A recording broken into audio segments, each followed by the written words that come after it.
Hey, everyone, it's Sleepy Reader, aka Damien, and I thought I would do my favorites of 2021. Everyone's doing their lists. I thought I would look back. I started by looking in my CLZ app and saw that I had purchased about roughly 730 comics and graphic novels that have been published in 2021. And I flipped through them, and it helped me remember some stuff that happened, closer to the beginning of the year. And I made some lists, and then I made some piles of comics, and I ended up picking a lot of stuff to highlight. I decided not to limit myself to a particular number or anything, and I ended up, I believe, with about a dozen favorite comics of the year. Those are series that came out, most or a lot of the series came out in 2021. And then I have a pile of, I'm not sure how many, maybe 6 or 7 also rans, some runners up. I also have 4 one-shot comics that I really loved and that totally make it into my best of the year thinking. This is all my personal favorites. I don't set out to figure out what the best comics for everyone is, just for myself. And then I also made a little pile of comics that I didn't get to read enough of to fully judge, but are really promising, and I look forward to reading more of them. And also a few other little oddities. Did I bring that pile? Oh, maybe not. Well, this is my disorganization. It may still be over there. A few odd things that are like, what happened to that kind of stuff. So let me, right off the bat, I'm going to tell you what my absolute favorite comic of the year is. The rest of the comics I'm not ranking in any way, but this one, head and shoulders, I loved it more than anything else I read in 2021. To me personally, it's a bit of a masterpiece. It is Rain Like Hammers by by Brandon Graham, who did multiple Warheads and a few other quite well-known comics. And he wrote Prophet for a while. That was a memorable comic too. But Rain Like Hammers is like for me, I didn't know I wanted a comic like Rain Like Hammers, but it's like the perfect, technology. I'm somewhat able to do it. Rain Like Hammers is kind of a perfect, quirky, individual vision of science fiction, and I love science fiction, and I just as the plot unfolded here, and it took a long time to figure out what the whole story was about, but it all paid off in so many different ways, and every image and every section of the book was just full of all kinds of not Easter eggs, but little prizes for the reader who's a reader who might be concerned or interested in sci-fi world building and seeing where Brandon Graham's very individualistic imagination took him. So I feel like it's, you could compare it.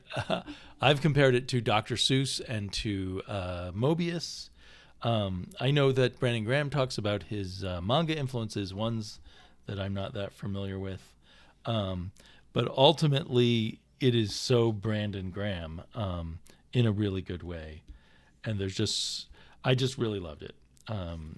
And I can't wait to reread it. I hope it comes back out in a hardback eventually. I just have 2 issues here. It's a marvel. So if you like comics on the quirkier side, if you like science fiction, if these images look really cool to you, please go seek out Rain Like Hammers. I've enjoyed Brandon Graham's other comics, but this is at a higher level for me, a way higher level for me in terms of my level of enjoyment of it. I don't think it'll go down in the canon of comics, but I wish it would. That's how much I like it. Okay, now I'll just show you a whole bunch of, I guess, the 11 other comics that I thought were amongst my favorites of the year. There was the delightful Haha, every issue very different, some connection to the concept of clowns, often sad or wistful stories, not really horror stories as most of us were expecting, although except in the final issue of Haha, which really did connect to the writer's horror series, Ice Cream Man. But it was a delight to just see all the different subtle ways that W. Maxwell Prince likes to tell stories, and the different artists he hired to tell those stories. So I had a hell of a good time as each issue came out, seeing what he was up to. I mean, some issues I liked more than others, but in general, it was another comic that made 2021 a great year for reading comics. It really was a very great year. There was too much for me to choose from, partially because I'm reading so many comics, as you can see, with having bought 730 odd comics. I would say, I haven't read everything I bought this year yet. So I'm guessing maybe I read about 650, 625 new comics that were new this year. I wish I was the type of person who could track it. So another comic I love this year, it's ongoing. There's only been 3 issues printed, but I think I've seen enough that I can say it was one of my favorite comics of the year, was this Friday, which has an odd publishing pattern because it came out first digitally on the pay whatever you want digital platform, Panel Syndicate, and then it came out, where did that go? As far as I know, then it came out in this trade, and now they've released at least the first issue in a floppy, and I don't know if they plan to continue like a monthly or bi-monthly print edition in the pamphlet version, or in this just go the next 3 issues in this smaller trade. But it's a delicious story about characters who are kind of like Sherlock Holmes and Watson and Encyclopedia Brown. They were a child detective and the child detective's sidekick, who's a girl, who's also kind of his bodyguard, and so she's kind of the muscle, and she also is in love with him, except that when they finally kissed in their senior year, they had no chemistry, and everything fizzled. And now she's back visiting at Christmas vacation after her freshman year in college, and there's a new set of mysteries. And I don't know. It's fun, but it feels like it's really about something about growing up and about learning about relationships. And it has really fun art by Marcos Martin, with kind of a nod towards Edward Gorey and some other artists along those lines. So I'm really excited for more issues in whatever format it's going to come out. I think I'll wait for print copies and not go via the Panel Syndicate. Another comic that was a delight, and I think at the top of my list for 2020, in the top of my list for 2020, was Norse Mythology Volume 2, which it doesn't say on the cover it's Volume 2. You have to look inside. So if you were looking through boxes, like you have to look inside of the indicia. If you're looking through boxes, you'll find 2 Norse Mythology number 3s and 2 4s and 2 5s, etc. But it just continues from strength to strength, telling these classic and only some of which are familiar Norse mythology stories with a variety of artists, but with the guiding hand of both Neil Gaiman and P. Craig Russell. So it was just a delight month after month to read. And I am very thankful I saw listed that there's going to be a Norse Mythology Volume 3. So these are just a collection of short stories. The only way that you feel like you have to read it all is because it just gets more delightful the more you read. But you could pick these up anywhere or start with volume 2 or what have you. And then one that I think I almost forgot about, Birthright, wrapped up this year. And there were, I believe, 48 issues. And it took them 6 or 7 years, I think. But they finished. And it's a magnificent fantasy epic in comic book form. We don't get a lot of fantasy series that make it all the way through to do their full epic. And Birthright did it, and it ended really well. And then it went on 5 more issues, I think it was 5 more, of an epilogue. And the epilogue was excellent. So now I feel like the entirety of Birthright, I can highly recommend reading it all in trade or picking up the back issues. You never know with a story that's going on for 50 odd issues if they'll land the ending. They totally landed the ending. If you like fantasy stories and family drama mixed together, Birthright totally rocked. So, and the list goes on. Resonant. Their Resonant, I think in 2020, did its first 5 issues, and then the next 5 issues came out in 2021, if I remember correctly. And I really enjoyed the ride. It might have had, compared to like Birthright or Rain Like Hammers for sure, it might have had a slightly less satisfying ending, but it was a pretty good ending. And it does leave open some possibility for more adventures.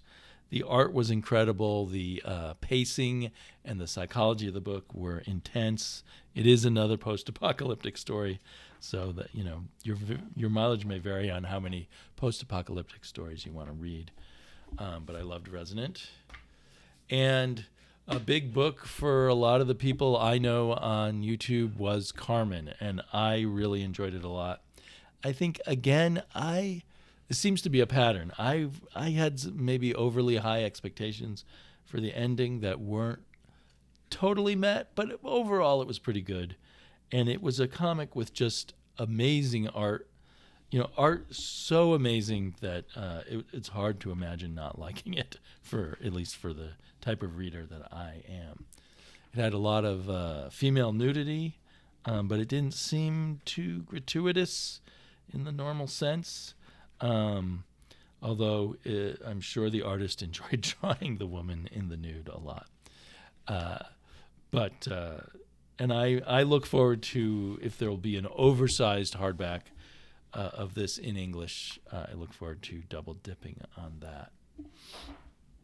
Another great one, and again, kind of repeating this pattern, for me, I didn't like the ending of Layla Starr as much as everyone else did. I felt I was expecting something a little more clever in the resolution, considering the setup at the beginning that there was this boy born who was going to cancel death. He was going to end death in the human world.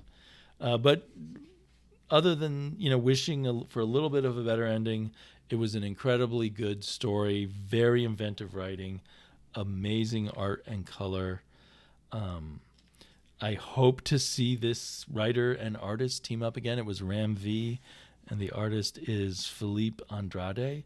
And I will, wherever I go, I will look for more Philippe Andrade. The biggest lesson of this year for me, biggest theme for me this year was the art overshadowed the writing. There was plenty of good writing, but there was even better art. There was so much good art that usually paired with good writing, but the art was maybe at a higher level even than the writing. And that's part of what made this a delightful year for me to read comics.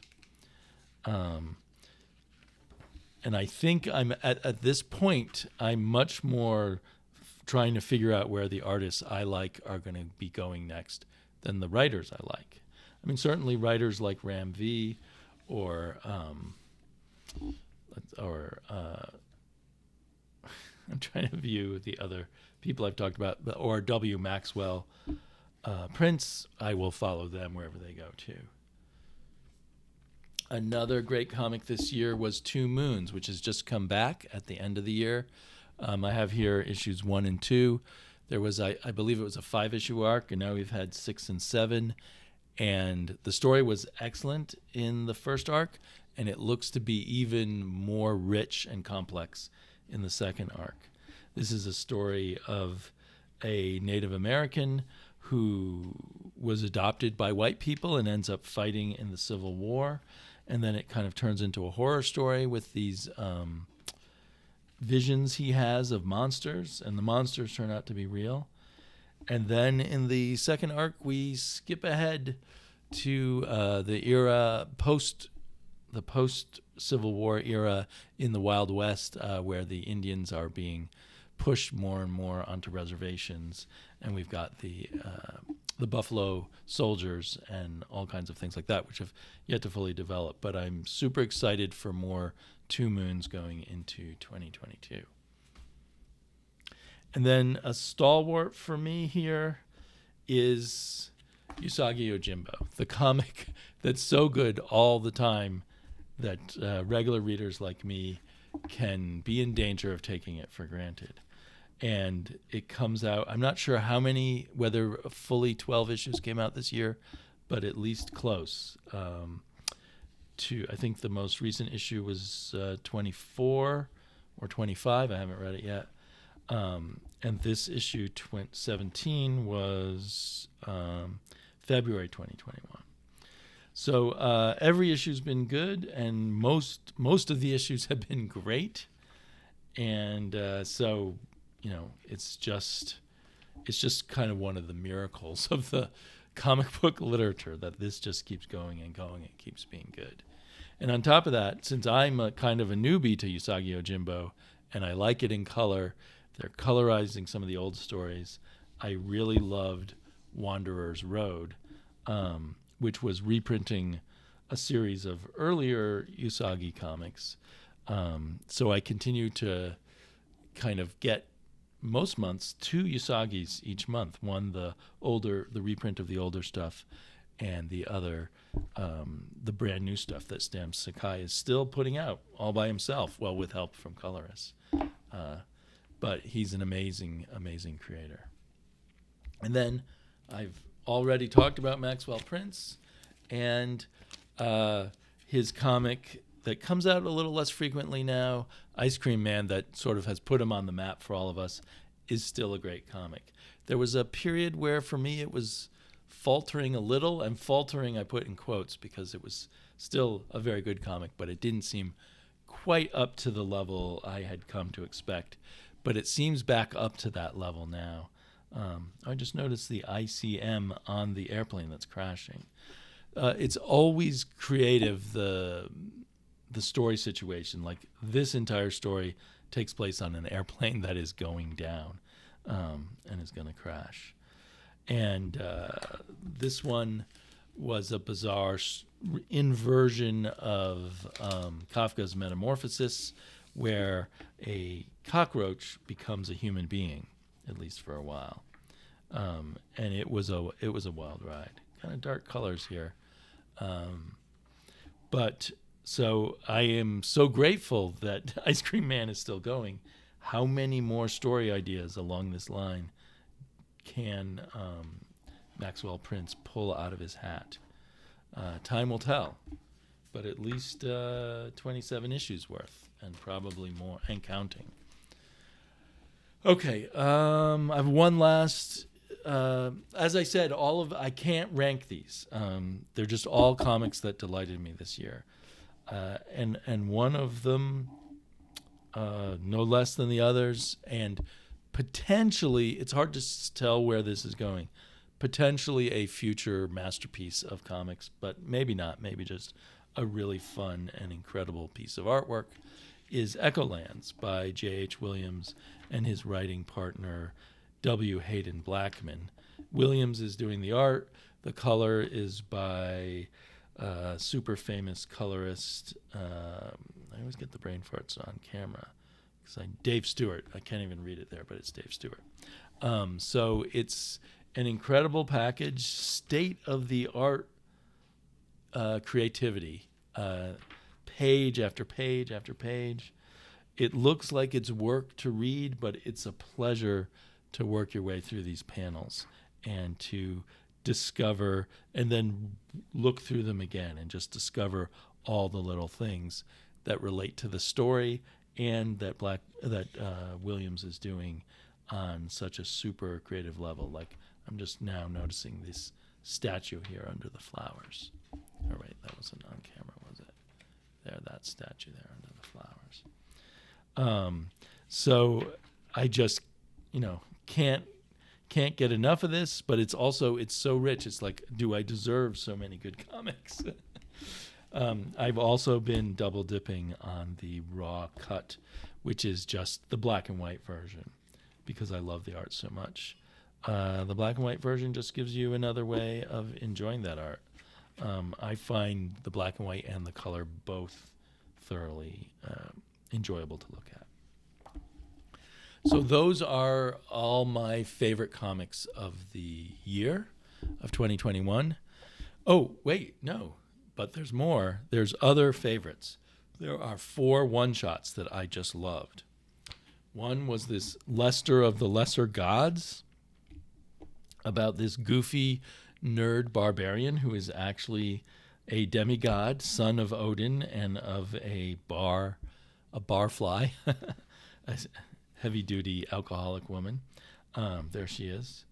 And it was hilarious. And it's listed as a one-shot on the cover. It kind of pretends to be continued at the end, but I don't think it is. But I hope they bring back Lester for another goofy adventure. It's I don't know. It's like Mad Magazine meets Conan meets something even more wacky than that. A bit of a feel of an underground comic, I guess, with its utter irreverence. But it's joyful. It's a joyful, nerdy irreverence. So that was a great comic. It was by Eric Powell and a bunch of other creators. This video is taking too long. I'm not going to go read all the creators. And then in a huge surprise, I just grabbed this off the rack at Books with Pictures, was Mullet Cop. I couldn't resist this cover, and it was, I don't know, it was like RoboCop meets Mall Cop meets Napoleon Dynamite or something like that in comic book form, with a touch of Mobius. So it was both both junk culture and ironic high art at the same time, and you could enjoy it both ways at the same time. I don't know what this creator has planned next.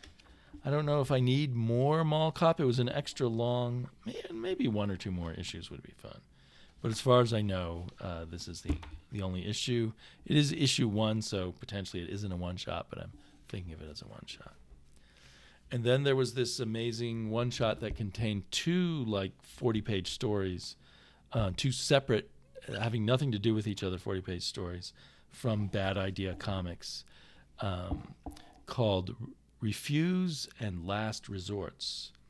And Refuse was excellent. It was by, was this Matt Kint and Marguerite Savage?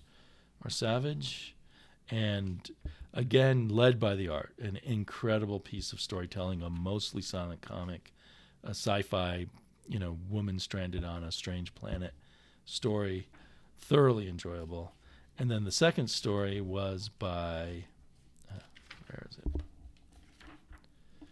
It was completely different art, and it was written by Mark Russell and art by, the credits are at the back, art by Adam Polina.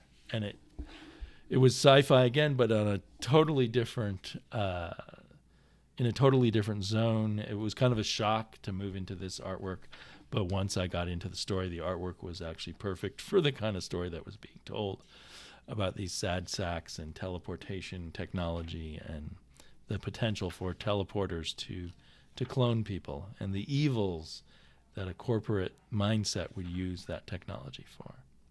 So anyway, that was an excellent one shot. It cost $10, I believe.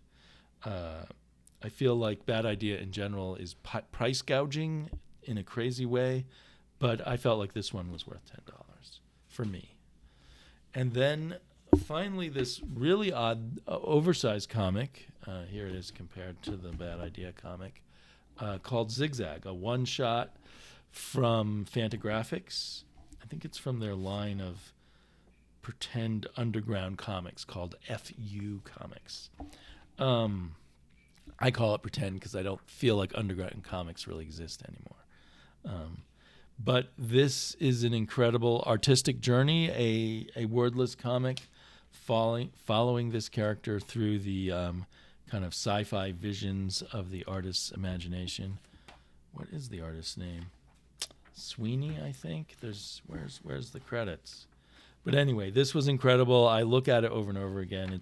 To me, it's kind of, even though it's in the comic book form, it's almost like Zigzag by Will Sweeney. Okay, it's almost like a coffee table book in a sense, a comic book art coffee table book.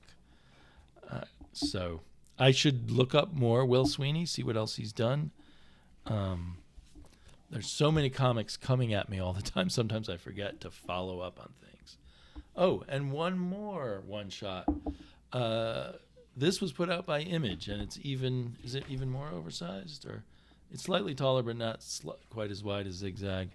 Was this oddity also more like an underground comic in a way, but also as an homage to Silver Age and Golden Age comics?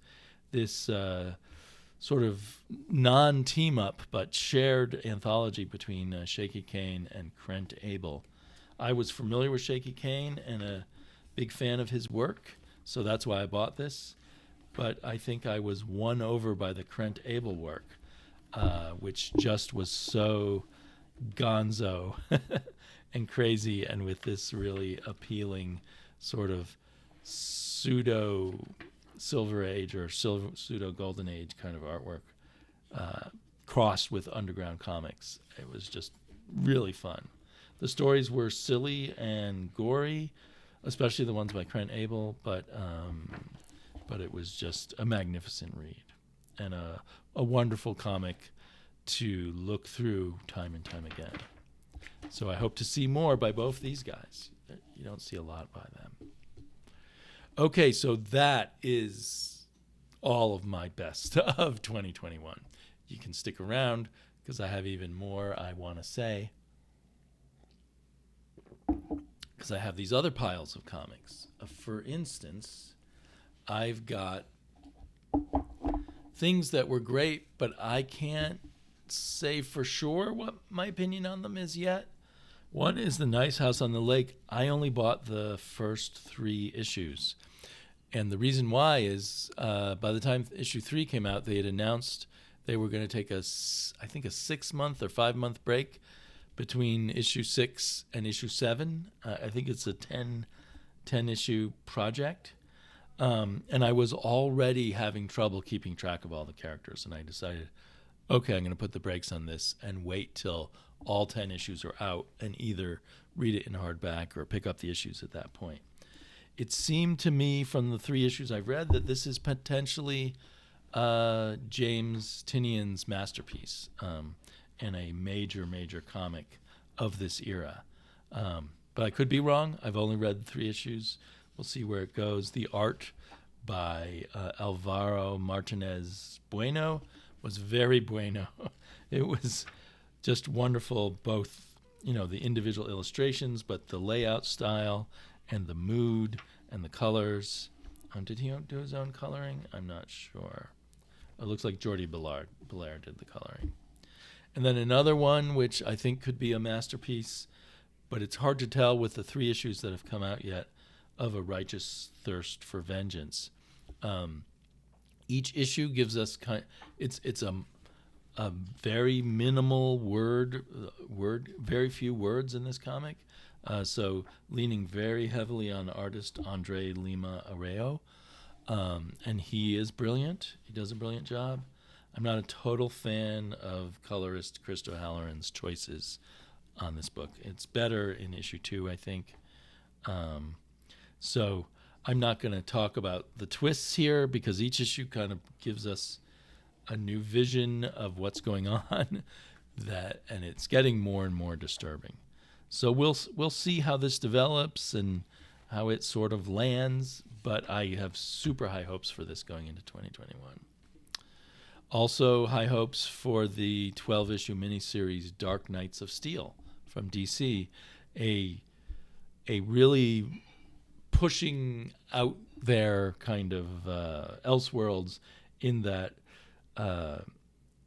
Jor-El and Kal-El and his mother, they all arrive not on Earth but on some kind of fantasy world, which has people that resemble Harley Quinn and Batman and Black Lightning and Green Arrow and Green Lantern and all of those characters, but in this sort of fantasy setting where it's not clear who are the bad guys and who are the good guys, or if anyone is really a good guy.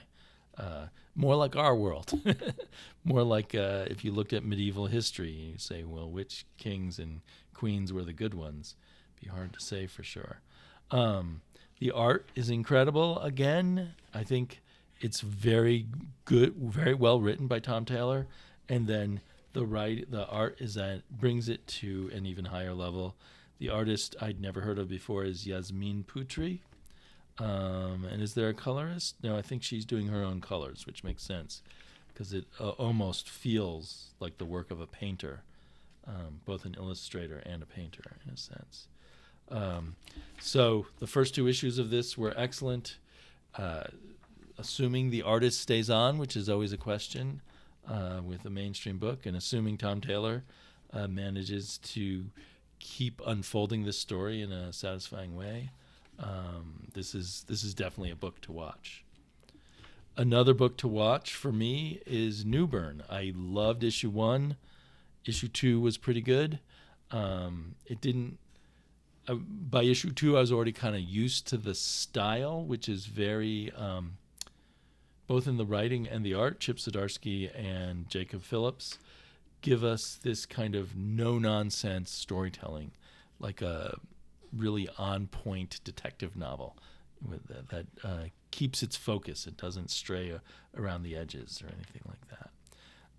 And it's about a guy who's kind of a detective, enforcer / lawyer for all the mobs in New York City. He sits on the fulcrum between all the different mobs and works for them all and works for none of them, trying to sort of keep the peace between them.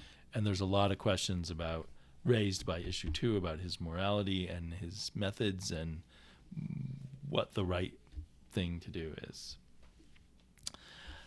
And then I am excited but also not sure about Dead Box, another Mark Russell book. I loved issue 1. I was so-so on issue 2. With issue 1, I thought this is going to be one of my favorite comics. And then I just wasn't sure with issue 2 if that's going to happen or not. There's more issues coming out in 2021, so I'm really looking forward to see where that goes. Each issue has a bit of a story about someone in this small town where they have this red box-like movie delivery system. And then we also get the story of the weird movie that they end up picking from the Dead Box. So Mark Russell gets to make up a story within the story every issue, and I really enjoy that concept. Okay, that's not all. Here's some other ones, another pile I made of also-rans. Actually, I meant to show Catwoman Lonely City in the has great potential pile. I've loved books 1 and book 2. There's only one more book. Each one is 48 pages left to go, but they're very dense. Like there's a lot happening on each page. Cliff Chang really takes advantage of the dimensions of these pages to tell a much longer story than you would think from 48 pages. So it's a very dense read, very rich. a lot of characters, a lot of thought going into this future Gotham. Will he land the story? I can't quite see where it's all going. They're trying to break into Bruce Wayne / Batman, who's been dead for 10 years, break into his Batcave that no one's been able to find or get into. So we'll see how that resolves, and if it resolves well, if book 3 is as good as book 1 and book 2, this is going to be like one of the best bat related books, best DC books in a long time, in my opinion. Then there was these also rans, like 6 Sidekicks of Trigger Keaton. I think it was a really fun voyage, but then it got a little tiresome here and there. It took a while, but I really fell in love with Chris Schweitzer's artwork. Now just looking at these covers gives me pleasure, seeing the way he draws the characters and stuff. But as you can see, it's a very idiosyncratic way of drawing, and it does take some time to get fully used to. His choices of colors at times were a bit odd. He did his own coloring, but overall, it's delightful art, and a very funny story from Kyle Starks. But it just didn't quite land well enough with me to become a favorite of the year. Savage Avengers is kind of one I've been enjoying in a pulpy, crazy way. I haven't read all the issues that came out this year, so I need to catch up on it, and that's maybe why it's still in the also ran category. Although it's hard for me to think of it as being as good as the 12 books in my top books of the year. But maybe when I catch up with it, I'll disagree or change my mind. And then there was Beta Ray Bill. I loved the art, and I loved a lot of the basic story concepts. It was written and drawn by Daniel Warren Johnson, who is a very fine artist and a good writer. But at the end of the day, I got all excited for it, and then it kind of felt like it didn't have time to develop all of its interesting aspects. It just kind of... Often I want shorter stories, but it felt like it needed to be a longer story to really develop what was going on with all the characters and give some gravitas to the quest. But anyway, it was still a very fun read, and I enjoyed it. Another also could have been a contender, was Crimson Flower. And this was a case of, I was excited because it was a Matt Kemp book, but it turned out to be a very lesser Matt Kemp book. At least it didn't connect with me. But I loved the quirky art and color. The artist is Matt Lesniewski, and Bill Crabtree's the colorist.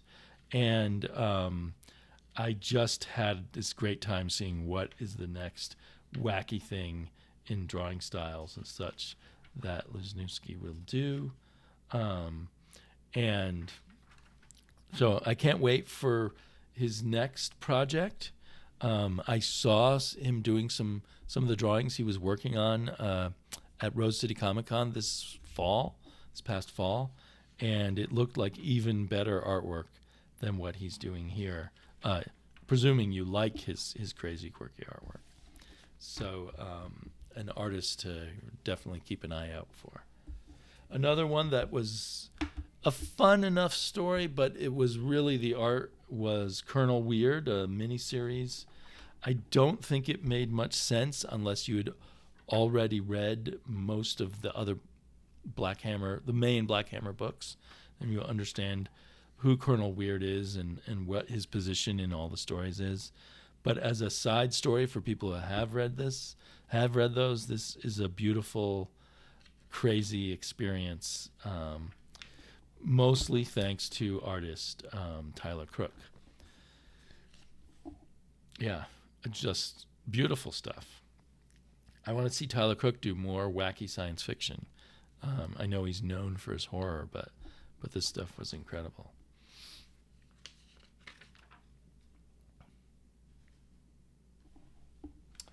Okay. Here's one that I thought was going to be a best of the year comic until the final issue, issue 5, and it was just too rushed. It's the story of a African American back in the 20s who gets a medical degree, and no one will let him work in medicine except for Al Capone. So he ends up being the shadow doctor working for the mob, but also working to bring more medical care to the black community in Chicago. And it has kind of a happy ending for the shadow doctor, and it's it's based on a true story. But I really loved the first 4 issues, and then with issue 5, I just felt like, oh, I'm sure, it's great that this writer got to tell his story of his grandfather, and I can understand them just giving him 5 issues, but it's too bad. I think it needed maybe 8 issues or something to be properly told. So it was a close, but just not quite great comic. Barbaric, super fun. People know how I love my shirtless barbarians, and this, played with the concept wonderfully. It had incredible art and color. The artist Nathan Gooden, we've got to look for him some more. The colorist Addison Duke, we need more of him. Michael Marecki wrote a very fun script, but again, by the 3rd issue, it didn't have the energy I had hoped it would have. So it became an also ran. I'm going to eagerly scoop up the next series when that comes out. I think they have another 3-issue or maybe longer series coming out maybe in March or so, sometime this year. And the premise is, which you may have already heard, that he has a magic talking axe who forces him to only kill bad people, because he just likes fighting and killing people. But he's now forced to be good in a very violent way. Also, the axe gets drunk on violence. So it's just a wacky, crazy book. Talking about wacky, crazy, this was, I believe, the Vortex of Darkness, I believe, was the 3rd Space Riders book. And I still love the art, but I think the stories are getting weaker and weaker. I know it's not about the story, but it just was less, and maybe also, because what they're doing in this comic is now quite familiar to me. It just wasn't quite as exciting as it used to be. But I think mostly it's the story was less coherent.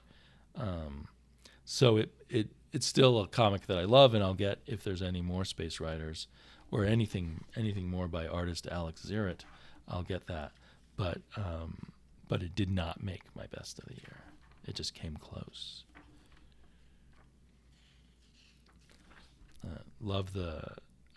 There's no one else quite like Alex Zirrett at the moment, and it would be bad if everyone were like him, but it's great that he is the way he is.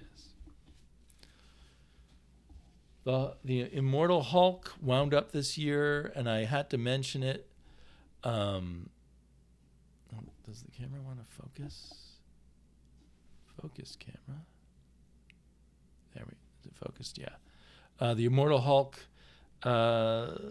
ended kind of mushy, but I wanted to say it was a also ran because it had some of the best Alex Ross covers in Alex Ross's career, in my opinion. I just grabbed 3 of them. I totally love this one. That seems like a bit of an homage to the Sal Buscema Hulk there, and it's just an incredible cover. He did a lot of storytelling with these covers, and he didn't just homage covers of the past, but made covers that went with the story of the current issue. So anyway, even though it kind of fizzled towards the end, it still provided us with some great covers and actually some great interior art too. I'm a big fan of Joe Bennett's work on the incredible Immortal Hulk. I think it's the best work of his career and some kind of defining artwork of this era of Hulk. So very cool. I had a lot of fun with this comic, Savage Hearts. I think there's one more issue, and I haven't read it yet. It was just silly fun, so I couldn't quite say it was one of the best comics of the year, but it was darn close.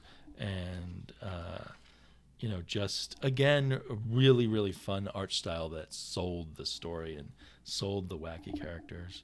Again, shirtless people with swords, so that's kind of my thing.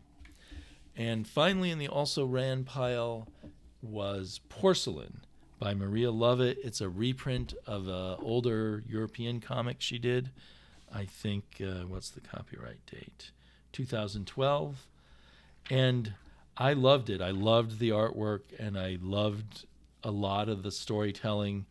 But at the end of the day, by issue 5, the final issue, I didn't click with it as much as I thought I was going to. So it doesn't quite make best comic of the year. But she's another super exciting discovery as an artist. And I like it that she writes her own stories. I think she's good at that. So I look forward to digging up more of her work from the past and seeing more of her work in the future that she does. It's just a visually powerful style. So those are all the also rans. And finally, I wanted to mention a couple of comics of, like, what happened? Where are they?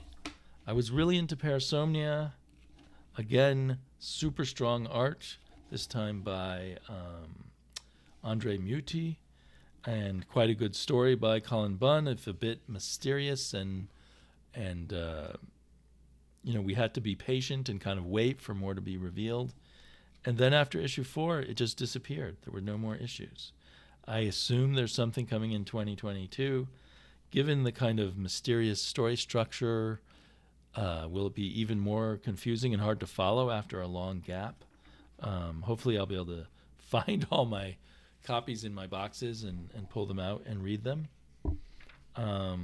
So yeah, this is kind of like, I hope this hasn't just fizzled and gone away before it ends.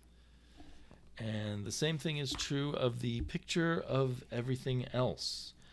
This was it took me a while to get into this, but once I did, I thought it was a really good comic.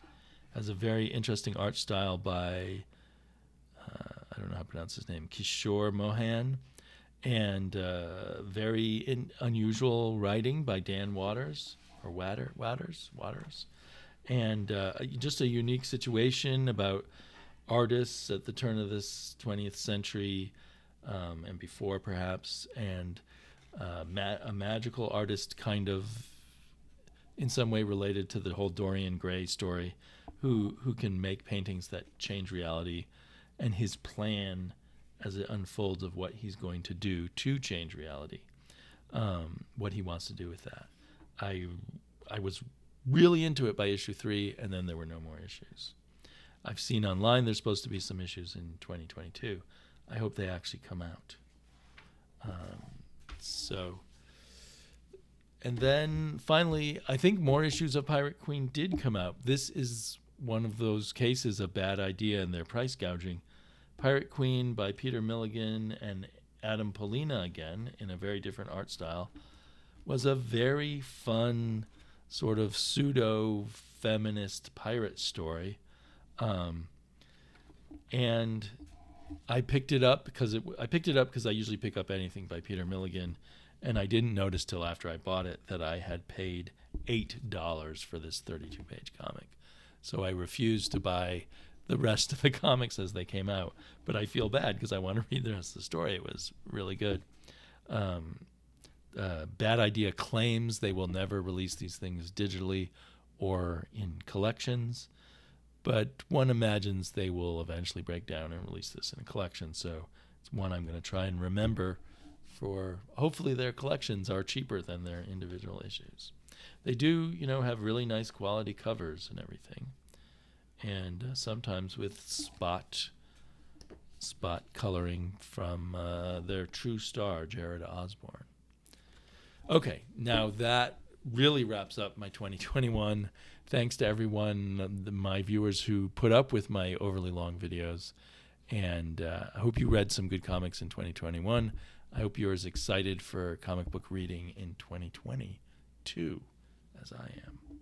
I keep accidentally starting to say 2020 instead of 2022. But anyway, happy reading, and I'm sure I will be talking with you all quite soon.